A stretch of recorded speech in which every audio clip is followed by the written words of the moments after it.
Vous êtes-vous déjà demandé qui vous êtes réellement?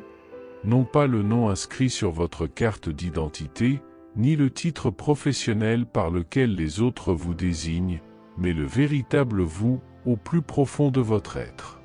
Êtes-vous votre corps? Vos pensées? Vos émotions? Ou existe-t-il quelque chose de plus profond, quelque chose d'éternel? La Bible nous enseigne que l'être humain est composé de 3 dimensions, l'esprit, l'âme et le corps. Mais voici la question essentielle, quelle est réellement la différence entre l'âme et l'esprit? Beaucoup de personnes, y compris des chrétiens de longue date, ont du mal à distinguer les deux. Certains pensent qu'ils sont identiques. D'autres estiment que la distinction n'a aucune importance. Mais si comprendre la différence entre votre âme et votre esprit vous permettait de percer le mystère de votre identité, de vos luttes intérieures et même de votre destinée éternelle. Restez avec moi, car à la fin de ce message, vous ne vous contenterez pas de connaître cette différence, vous la ressentirez profondément en vous. Nous entrons ici dans les mystères bibliques, ces vérités souvent négligées mais essentielles. Et si vous aimez explorer les profondeurs de la parole de Dieu, pensez à aimer, à vous abonner et à activer les notifications pour ne rien manquer. Commençons par une question fondamentale, qui êtes-vous vraiment? Lorsque vous vous réveillez le matin et que vous vous regardez dans le miroir, la première chose que vous voyez est votre visage, votre corps, votre enveloppe extérieure. Mais votre corps n'est pas réellement vous. Il est comme une maison, vous y habitez, mais il n'est pas votre essence. Un jour, cette maison s'affaiblira. Elle vieillira, se ridera et retournera à la poussière. Mais vous, le véritable vous, l'être intérieur a continué d'exister. La Bible révèle une vérité profonde dans 1 Thessaloniciens 5 verset 23.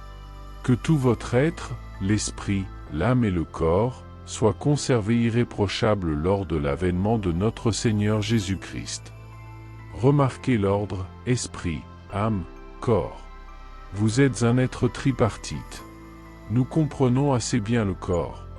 Nous le nourrissons, l'habillons, le lavons et en prenons soin chaque jour. Mais le véritable mystère commence lorsque nous nous tournons vers l'âme et l'esprit. Imaginons cela par couche, comme un temple sacré. Le parvis extérieur représente votre corps. Il est visible de tous. C'est là que se manifeste votre vie extérieure. La cour intérieure représente votre âme. C'est le siège de vos pensées, de vos émotions et de votre volonté. Elle constitue le centre de commande de votre personnalité. Et enfin, le Saint des Saints représente votre esprit. C'est la partie la plus profonde de votre être, le lieu où seul Dieu peut entrer. C'est la dimension de vous qui a été conçue pour communier avec lui. Avez-vous déjà ressenti qu'il vous manquait quelque chose? Avez-vous essayé de combler un vide par les relations, l'argent, le succès ou le plaisir a pour constater que, malgré tout, ce vide persistait? Ce vide n'est pas dans votre corps. Il n'est même pas dans votre âme. Il se trouve dans votre esprit. Car seul Dieu peut remplir l'esprit humain. C'est la raison pour laquelle tant de personnes vivent une profonde frustration intérieure. Elles nourrissent la mauvaise partie d'elles-mêmes. Elles nourrissent le corps avec le confort et le plaisir. Elles nourrissent l'âme avec le divertissement, la musique et les émotions. Mais l'esprit, lui, reste affamé, négligé et oublié. Pour le dire autrement, votre âme est comme une lampe, mais votre esprit est l'huile qui lui permet de brûler. Sans l'huile, la lampe n'est qu'un objet décoratif. Elle a été créée pour porter le feu, et sans ce feu, elle est sans vie. Permettez-moi maintenant de vous poser une question plus personnelle. Avez-vous déjà ressenti un conflit intérieur? Peut-être que votre esprit désirait une chose, tandis que votre âme en poursuivait une autre.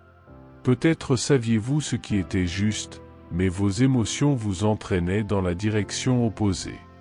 Vos désirs étaient bruyants, mais une voix intérieure, plus douce, vous disait « ce n'est pas le bon chemin ».